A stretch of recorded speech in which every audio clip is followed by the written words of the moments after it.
Live from the Mandalay Bay Convention Center in Las Vegas, it's theCUBE, covering VMworld 2016. Brought to you by VMware and its ecosystem sponsors. Now, here are your hosts, John Furrier and Stu Miniman. Okay, welcome back everyone. We're here live in Las Vegas for VMworld 2016. We're here at the Mandalay Bay in the hang space at VMworld. This is theCUBE, SiliconANGLE's flagship program. We go out to the events and extract the signal from the noise. I'm John Furrier with my co-host Stu Miniman. Our next guest is Yanbing Li, who's the GM and SVP of the Storage and Availability Division. Did I get that right? Is that right? Welcome, that sounds welcome good. Back. Thank you, John. Thank you, Stu. Great to be back here again. You know, I was here just yesterday, so to make this a little bit more fun, I actually have a surprise guest. You know, sitting next to me, our principal architect, Rawlinson Rivera. You know, he is one of our technologists that's most loved by our customers. So I think he's going to make this segment great. I try to crash all the parties I can, you know. Yeah. Well, welcome to theCUBE. Thanks for coming on. First of all, let's just get it out of the way. What's going on with the big party tonight? Well, we do this little shindig, which has become the best party of VMworld every year, ever since we launched vSAN, the greatest thing ever created, period. And it's pretty good. So you guys are more than welcome and invited to make it to the party. Please join us. It's always the talk of the town, so get that out of it. So what's new? I mean, you guys had a crushing keynote out there today. A lot of great positive vibes and comments on Twitter. Obviously, Stu knows very much about vSAN, wrote the seminal work on the paper. He writes and the research. But it really is becoming the real kernel of the innovation engine around a lot of different parts. Can you break that down? Let's spend a minute to talk about what's so important about vSAN in particular and how it brings everything together. Well, sure. So one of the things that vSAN does today is that it's just a key component of the software-defined data center. And it ties everything together now. Because everything has to be stored somewhere, right? So when you have a suitable, reliable, and performant, everything delivers everything that you want from every aspect that is part of that stack in software, it doesn't get any better than that. So now we enable that true vision completely in that aspect, and that's why vSAN is so big. And the way it's architected and where it lives is something that's pretty important. Yeah. So Yanbing, maybe you could explain vSAN. Almost every announcement I've heard this week, when you dig down into the components, it was like, oh, what's in Cloud Foundation? vSAN's in there. You know, how's it working with NXX? vSAN seems to be just a core fundamental piece of what's going on here. Can you talk about the strategic importance of it? Absolutely. I think if you think about what vSphere, how that transformed compute, vSAN is doing the same to storage. And if you think about the relationship of vSAN and vSphere, so if you have a virtualized environment, vSAN is really becoming that very foundational layer of your modern virtualized infrastructure. So the tight coupling of vSphere, vSAN, providing the most basic building block and converging your storage and compute together. So I think it's becoming the foundational element and fueling all these other innovations that we're going into, whether it's extending it to a much fuller cloud foundation, the whole SDDC stack with smart lifecycle management, or the cross-cloud architecture. What I've been saying is everything, whether it's private, public cloud, today's application, tomorrow's application, powered by vSAN. Yeah. So, Rawlinson, I've seen you throw down some epic demos in the past. I was a little disappointed I didn't get to see you up on stage for a keynote this morning. So show us what you've been working on. To tell us, is it face melting? Is it awesome sauce? Absolutely. So the keynote that Yanbing delivered this morning was pretty awesome. And then the demo there, so we tied into the whole story that we're trying to position, obviously, as of today, and with a couple of items that were tech preview. What we showcase in this demo is achievable today, for the most part, right? Some of the items that are not there are some of the things that we tech preview, but being able to go across clouds, from a private cloud to a public cloud, by changing a policy. If you remember, vSAN was the solution, the technology that introduced this policy-based management framework that allows us to have the better life cycle of the infrastructure in that case. And those are some of the things that we showcase in that demo, they're amazing. I mean, if you think about the amount of work, the effort that it takes to do that, right? In terms of just trying to achieve that, it's several clicks, there's a lot of risk and some of these things that have to be done. And then on top of that, very quickly we truly transfer. This was not a replicate this or that. This was a storage, an next vMotion as we call it, across a private cloud and a public cloud. And what makes that possible is the cloud foundation. The stack of products and features and technology that are there, it's what makes it possible. We are the only company that can do this today, and that's all because of the way all of our components including with vSAN tied together, specifically on the network side with vSAN and NSX. Yeah, so Stu, can I inject one comment here? Sure. The real reason why Rawlinson was not on stage is actually the following. He just made it ridiculously simple for me to do. I only needed to do two things. Set the performance analytics on, and then change the policy. He just made it too simple. As Chad Seckert would say, it's the easy button. Basically, to be honest. So what's the big deal? What's the big aha moment in vSAN? And I'm trying to get to the heart of it and why people are so excited about it. Is it workload mobility? Is it performance with flash? Is it the data opening up the data? What is the big key issue around why it's so popular, why vSAN is doing so well? If you could narrow it. So I think a lot of our customers bought vSAN because of the incredible cost savings they see. This tend to be, a strong driver for procurement, and everybody is looking to do more with less. But what customers truly fall in love with vSAN is how simplified and how it really brings vSphere and storage together. Again, that just speaks to the heart of vSphere admins. So I see that. So simplifying complexity is abstraction. Simplifying. You're essentially seeing your compute and storage at the same time.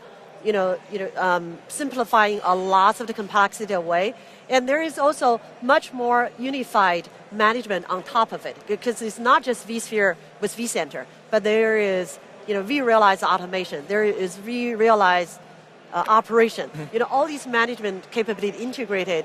Bringing everything into one integrated stack. So simplicity is what customers fall in love with vSAN for. So a tweet I'll read here. It's interesting. It says VMware is creating great gravity around vSphere, NSX, vSAN, vRealize, Workspace ONE. Great individual products, but all great together.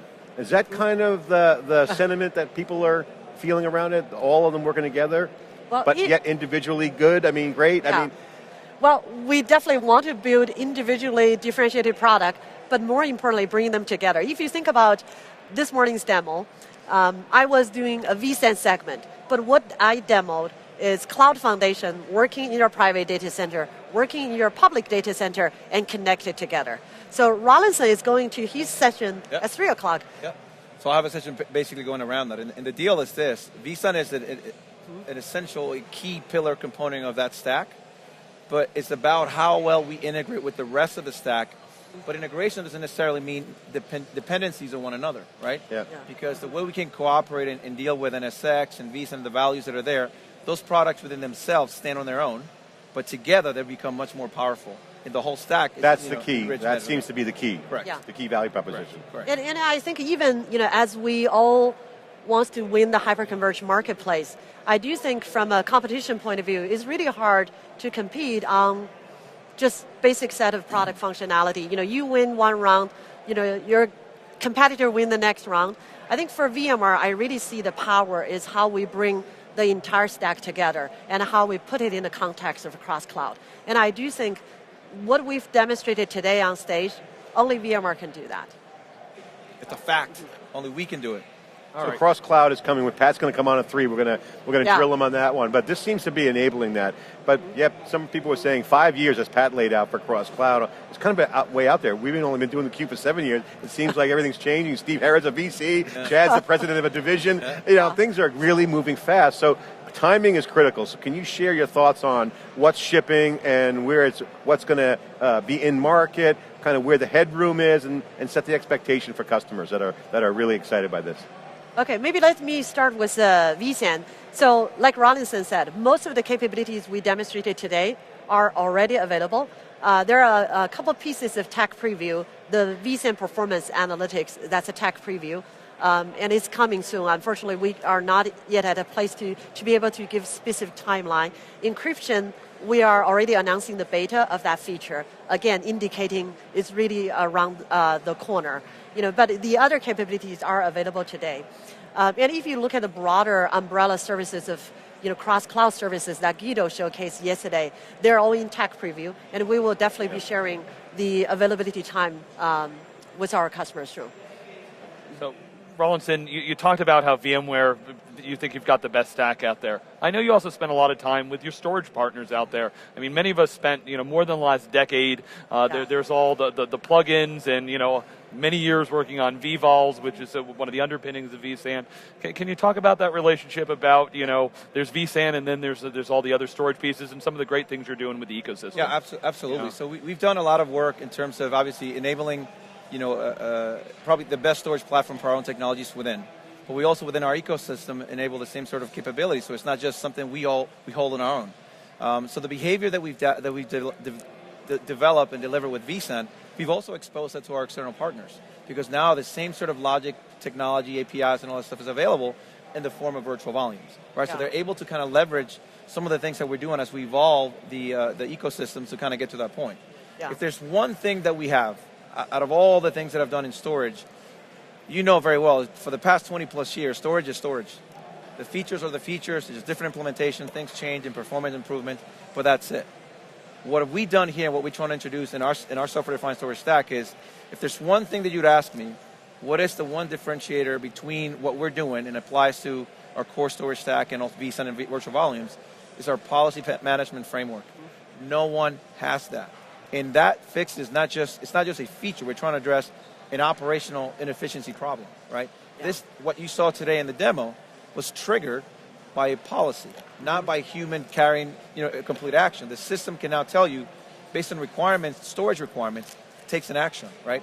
Those are the things that help us and kind of makes us kind of stand out on some of the things we do in terms of technology with storage specific. Okay, so just quick follow-up on that. If I'm a customer and I love VMware and I'm running vSphere, but let's say today I don't buy vSAN, can I still participate in all of this? Can things like interclouding? How can I? Do I have to buy all VMware, or what flexibility and choice is there? Yeah. If you think about vSAN, as excited as we are about the momentum, and we continue to see this big tidal wave coming at us, 5,000 customers, that's really just 1% of VMware's customer base. So clearly, we still have vast workload and customer bases that is on the traditional form of storage, where we're trying to help them modernize with vVol.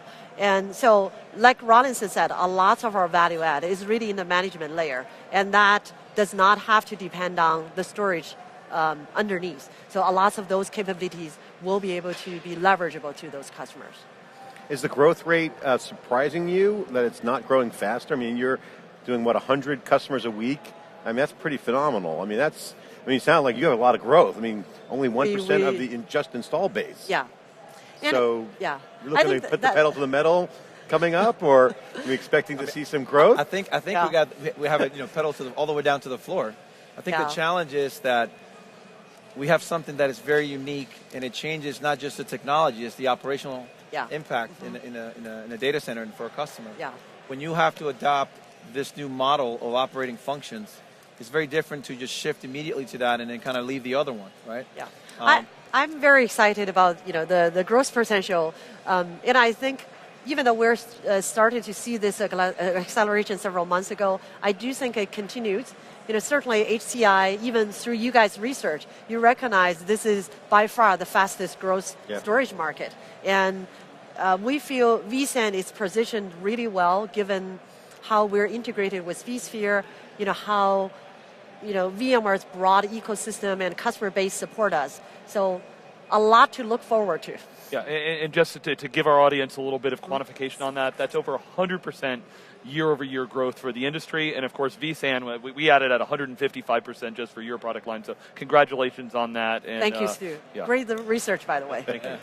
So what's next? So you guys are pedal to the metal right now, pedaling as fast as you can, if you want to use that analogy. I mean, there's a lot of action going on in the software-defined data center, as it's been called. This seems to be fruit that's coming off that tree, if you will, for that kind of policy automation. I mean, that's basically DevOps kind of mindset. That is what people are looking for, that kind of scale. Yeah. We're going to see more automation, and how's this policy thing going to evolve? Where's this going to end up going? Obviously, the growth is there and there's demand. Where's the functionality going to take? Where's the vSAN going to go? I think there are multi-layers of technology that we're working on. Still at the core of the storage data path.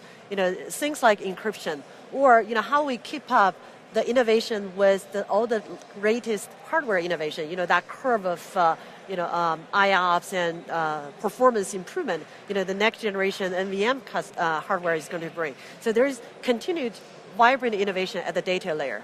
Now at the management layer, we talk about policy, intelligence, analytics. Then you go up to the service layer, think about data management and all the cross-cloud services. So, our engineering is quite busy working across the stack. I think we have a lot to do and a lot to look forward to. And Michael Dell feels comfortable with you guys' growth, and he's happy with the performance. Now they've got a date, September 7th, is the big close of the transaction. I think Michael is following all the storage people on Twitter. He's coming to the party. He's coming to the party. He's come to our HCI Zoom where he really interacted not just with the team, also with the customers. And especially I appreciate Michael's commitment to the open ecosystem. Because in the HCI Zoom, we have the HP, the Lenovo, the Cisco, and he spent time with all of them. So that commitment to maintaining this independent open system for VMware is extremely important for the success of vSAN, because our ambition is to address all use cases that vSphere address today, not limited to what Dell or EMC is about. Yeah, and that's the big positive message. Yeah, John, I mentioned this morning, I was talking to a customer who was, sorting out what he was going to do for hyperconverge, and he got a call from, he didn't know who, from Texas, and there's Michael Dell saying, I want you to feel comfortable with Dell and what you're buying from the HCI marketplace there. So, definitely, top of mind for Michael, one of the key synergies for kind of Dell buying EMC and VMware, control as part of that. Yanbing, thank you for coming on theCUBE again. Great to see you back. Rawlinson, thanks for sharing the news with the party, and also the great knowledge and success you're having at the technical level in the stack. Congratulations. And again, simplifying things is always a good business model. So congratulations. Well, thank you, John. Thank you, Stu. You guys make tech so sexy and interesting. Thank you for having us. Thank you so much. We're at theCUBE here live at Mandalay Bay in the Hang Space at VMworld 2016. I'm John Furrier with Stu Miniman. You're watching theCUBE.